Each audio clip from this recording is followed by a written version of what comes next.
going to talk today about a presentation I'm entitling "Clash of the Titans," and the whole rationale here is that we are seeing a new era in media, which is really driven by rich data streams about the consumer that are affording all kinds of very interesting opportunities for companies.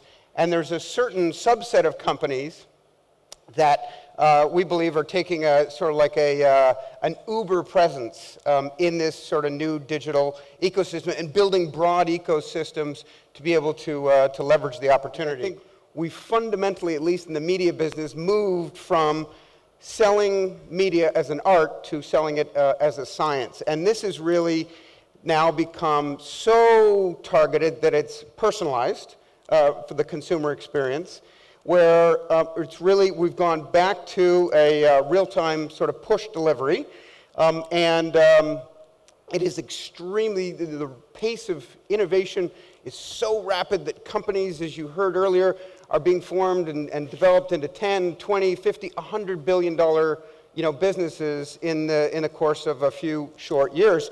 And the pace of innovation is so rapid and the cost is so cheap for launching these businesses that it's, it's a bonanza for entrepreneurs with great ideas. That's on the plus side. On the negative side, there's very few barriers. We've lost the sort of the defensibility of a lot of businesses.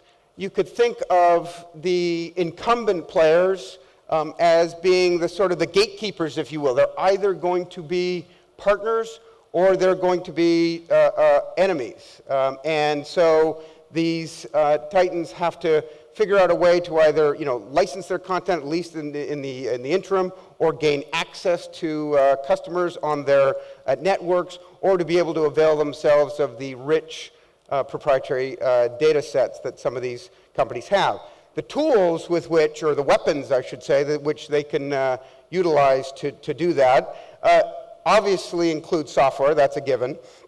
But increasingly in the sort of post-PC world we're moving into, it's becoming devices, technology around location, cloud computing, even payments, and as we saw recently, the development of artificial intelligence.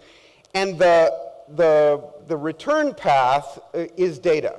And really, that is the gasoline, that is the lifeblood of this entire sort of digital media opportunity, is data about the consumer. In video, this is an interesting one because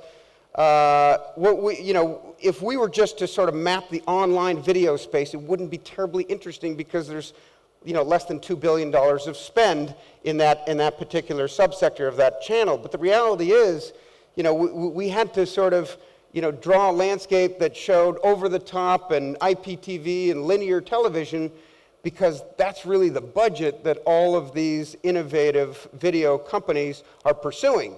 And one of the reasons why it's so interesting, in particular to VCs, is the same reason why people rob banks. It's because that's where the money is. I mean, there is $70 to $75 billion of spend just in the US in the TV markets, and I think that's one that is very interesting to these growth companies. Social.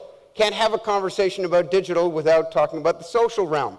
Obviously, Facebook, Twitter, there are some large players that have staked out an early large network here, but there's a whole vast variety of companies that are helping either facilitate media buying in that ecosystem, and I think more importantly, we're going to see almost all media and all commerce have elements of social. And so you don't necessarily have to go to a social network. There will be social elements to things that you do in a digital interaction channel. In order to execute on a big plan, obviously you have to have the will and the wherewithal.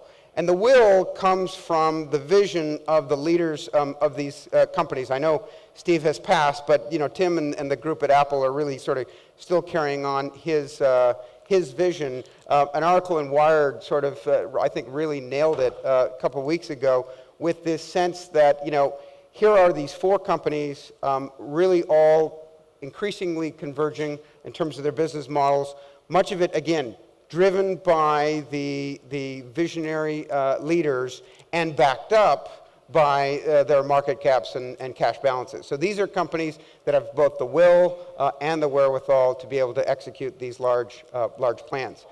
In terms of how that impacts entrepreneurs, one could say, geez, 4 companies in a very strong position. I think there's huge opportunity. There are many other companies that are pursuing it. It doesn't just mean these 4, as we saw on the previous slide. And if people can develop technologies that fill a niche, fill a need, both for the consumer as well as these larger players who are trying to move very, very quickly, obviously buying versus building can make a lot of sense. So, and hopefully this will include Israeli companies as well. We've already seen several exits, as Yoram referenced, and I think we're likely to see a lot more because there's such terrific innovation that takes place here in the Israeli tech marketplace. Thank you very much.